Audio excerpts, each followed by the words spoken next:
Hello दोस्तों, स्वागत है आपका हमारे यूट्यूब चैनल मरीन वर्ल्ड में। दोस्तों, आज की इस वीडियो में मैं आप लोगों को बताऊंगा यूपीएससी एग्ज़ाम की तैयारी कैसे करें और इससे जुड़ी सारी जानकारी मैं आप लोगों को आज की इस वीडियो में दूंगा। दोस्तों, वीडियो में आगे बढ़ने से पहले मैं आपसे रिक्वेस्ट करना चाहूँगा कि अगर आपने अभी तक इस चैनल को सब्सक्राइब नहीं किया है तो इसे ज़रूर सब्सक्राइब कर लीजिएगा और अगर ये वीडियो अच्छा लगे तो इसे शेयर जरूर कीजिएगा। तो चलिए दोस्तों, इस वीडियो को स्टार्ट करते हैं। दोस्तों, बहुत से युवाओं का सपना होता है कि वो यूपीएससी एग्ज़ाम को पास करें, क्योंकि इस एग्ज़ाम को पास करने के बाद उन्हें सरकारी जॉब मिल जाती है। लेकिन कई बार जानकारी के अभाव की वजह से कैंडिडेट्स का ये सपना पूरा नहीं हो पाता है। पर उचित रणनीति और सही डायरेक्शन में मेहनत करके कई स्टूडेंट्स इस एग्ज़ाम को क्रैक कर लेते हैं। आपको बता दें कि इस एग्ज़ाम के माध्यम से सिविल सर्विसेज के ऊंचे पदों पर अधिकारियों का सिलेक्शन किया जाता है। इसलिए अगर आप भी ये चाहते हैं कि आप यूपीएससी एग्ज़ाम को पास करें तो हमारे इस वीडियो को पूरा देखें। इस वीडियो में हम आपको बताएंगे कि आप किस तरह से यूपीएससी की तैयारी करके इसमें कामयाब हो सकते हैं। दोस्तों, यूपीएससी की तैयारी कैसे करें इसके बारे में जानने से पहले हम आपको बता दें कि यूपीएससी क्या है। दोस्तों, यूपीएससी का full form union public service commission है।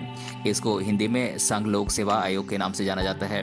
आपको जानकारी दे दें कि इस आयोग का काम ग्रुप ए और ग्रुप बी जैसी कैटेगरीज के अंतर्गत योग्य कैंडिडेट्स की सिविल सर्विसेज में भर्ती करना होता है। लेकिन आपको बता दें कि ये एग्ज़ाम हमारे देश की सबसे मुश्किल परीक्षाओं में से एक है। इसलिए इस एग्ज़ाम में जो कैंडिडेट पास हो जाते हैं उन्हें अलग अलग सरकारी पदों पर जॉब मिलती है, जैसे कि आईएएस, आईपीएस इत्यादि।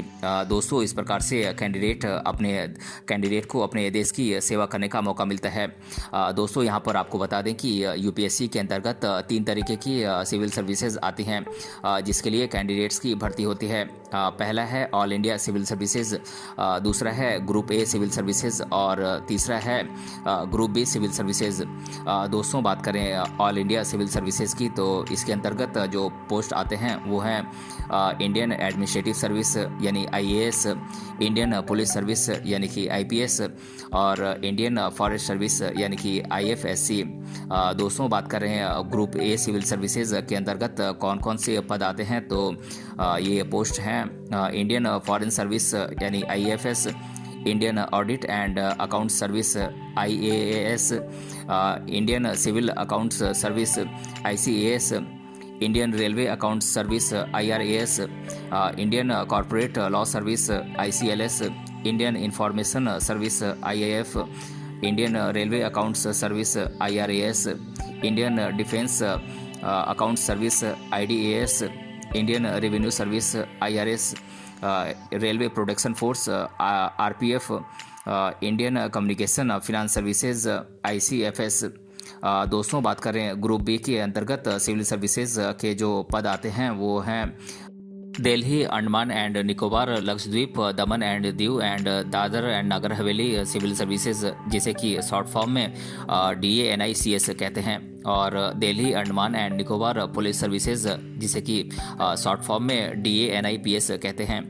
और इसके अलावा armed forces headquarters civil services, Pondicherry police services, Pondicherry civil services, ये सारे पद ग्रुप बी के अंतर्गत आते हैं। दोस्तों, जो कैंडिडेट यूपीएससी में भर्ती होना चाहते हैं उन्हें चाहिए कि वो सबसे पहले अपनी ग्रेजुएशन पूरी करें। उसके बाद कैंडिडेट यूपीएससी की ऑफिशियल वेबसाइट पर जाएं, वहां पर कैंडिडेट अपना एप्लीकेशन फॉर्म भरें। और आपको जानकारी के लिए बता दें कि जो कैंडिडेट सफलतापूर्वक अपना रजिस्ट्रेशन पूरा कर लेते हैं उन्हें फिर एग्ज़ाम के लिए बुलाया जाता है। इसकी जानकारी उन्हें मोबाइल या फिर ईमेल आईडी पर मैसेज करके भेज दी जाती है। तो एग्ज़ाम में जो कैंडिडेट एलिजिबल होते हैं, जो कैंडिडेट एग्ज़ाम को क्वालिफाई करते हैं, उन्हें ही यूपीएससी के द्वारा सिविल सर्विसेज के ऊंचे पदों पर भर्ती किया जाता है। दोस्तों, बात करें यूपीएससी एग्ज़ाम में बैठने के लिए आपके पास कौन कौन सी योग्यताओं का होना जरूरी है तो इंटरेस्टेड कैंडिडेट किसी भी मान्यता प्राप्त यूनिवर्सिटी से ग्रेजुएशन पूरा किया हुआ होना चाहिए। और जो कैंडिडेट ग्रेजुएशन के फाइनल ईयर में हैं वो भी इसके लिए अप्लाई कर सकते हैं। दोस्तों, जनरल कैटेगरी के कैंडिडेट्स की मिनिमम एज 21 साल और मैक्सिमम एज 32 साल हो सकती है। और एससी और एसटी कैटेगरी के कैंडिडेट्स की एज लिमिट में 5 साल की छूट दी जाती है। और ओबीसी कैटेगरी के कैंडिडेट्स को एज लिमिट में 3 साल की छूट दी जाती है। दोस्तों, अगर आप एक आला ऑफिसर बनकर अपने देश की सेवा करना चाहते हैं तो आपके लिए ये जानना ज़रूरी है कि यूपीएससी एग्ज़ाम की तैयारी कैसे करें। लेकिन उससे पहले आपको इस एग्ज़ाम के पैटर्न को समझना होगा। दोस्तों, इस एग्ज़ाम का सबसे पहला चरण होता है प्रिलिमिनरी एग्ज़ाम, जिसे कि पीटी कहते हैं। दोस्तों, यूपीएससी एग्ज़ाम का ये सबसे पहला और बहुत ही इम्पोर्टेंट चरण होता है। प्रीलिम्स एग्ज़ाम हिंदी या इंग्लिश लैंग्वेज में दिया जा सकता है। इसमें कैंडिडेट से जनरल स्टडीज़ और civil service aptitude test CSAT से के सब्जेक्ट पर आधारित क्वेश्चंस पूछे जाते हैं। दोस्तों, आपको बता दें कि पेपर 1 में ऑब्जेक्टिव टाइप के 100 क्वेश्चंस होते हैं, जिसके लिए कैंडिडेट को 200 मार्क्स मिलते हैं। और दोस्तों, साथ ही साथ आपको बता दें कि इस एग्ज़ाम का समय 2 घंटे का होता है। इसके अलावा जो पेपर 2 होता है उसके लिए भी 200 मार्क्स मिलते हैं और इस पेपर में 80 ऑब्जेक्टिव टाइप क्वेश्चन सॉल्व करने होते हैं और इस एग्ज़ाम के लिए कैंडिडेट को 2 घंटे का समय मिलता है। दोस्तों, जो कैंडिडेट प्रिलिमिनरी एग्ज़ाम में पास हो जाते हैं उन्हें फिर यूपीएससी मेंस एग्ज़ाम के लिए बुलाया जाता है। आपको बता दें कि इस एग्ज़ाम में कैंडिडेट्स को 9 पेपर सॉल्व करने होते हैं। ये एग्ज़ाम 1750 मार्क्स की होती है और हर पेपर के लिए कैंडिडेट को 3 घंटे का टाइम दिया जाता है। और यहाँ पर आपको बता दें कि इसमें कंपलसरी इंडियन लैंग्वेज, इंग्लिश, ऐसे जनरल स्टडीज़ इत्यादि पर बेस्ड क्वेश्चंस पूछे जाते हैं।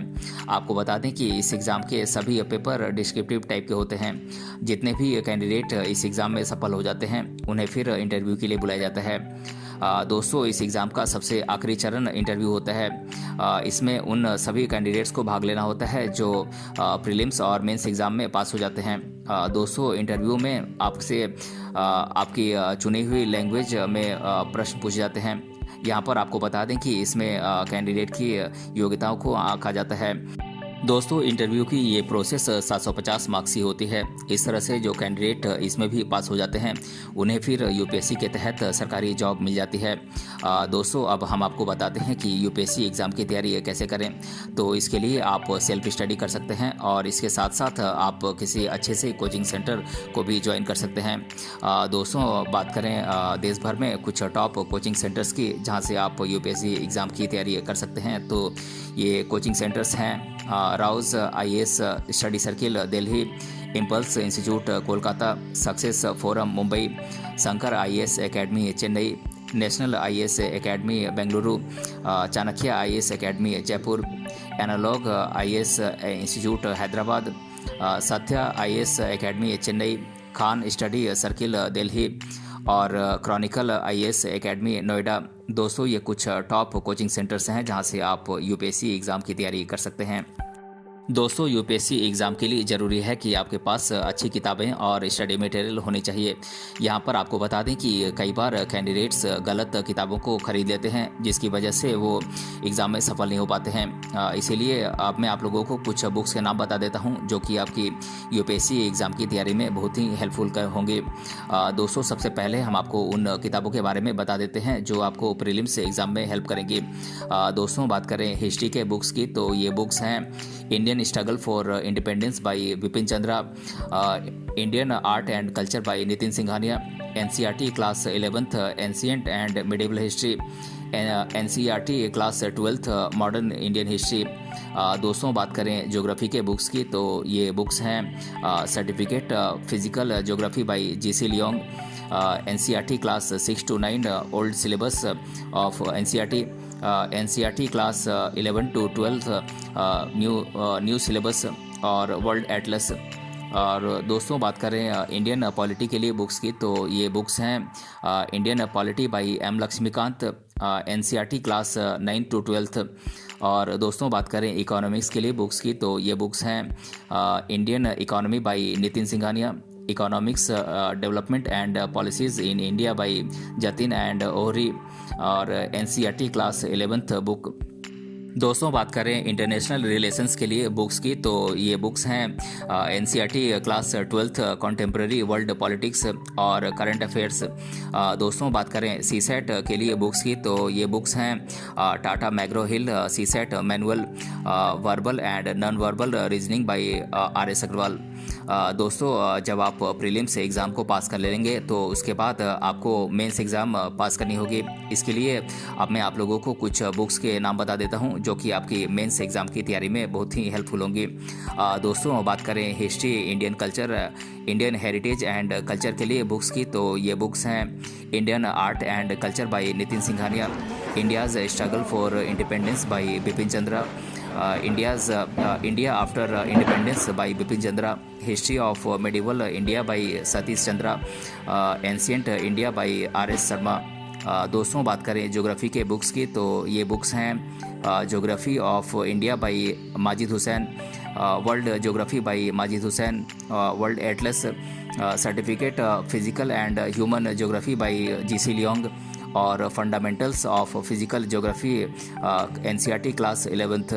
दोस्तों बात करें पॉलिटी एंड इंटरनेशनल रिलेशंस के लिए बुक्स की, तो ये बुक्स हैं Indian polity by M. Laxmikanth, introduction to constitution of India by D Basu, international relations by Pushpesh Pant.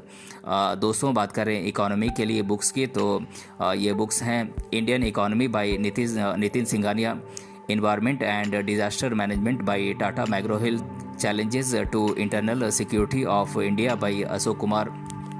दोस्तों बात करें एथिक्स के बुक्स की, तो ये बुक्स हैं ethics, integrity and aptitude for civil services mains exam by Subba Rao and P N. Roy Chaudhary.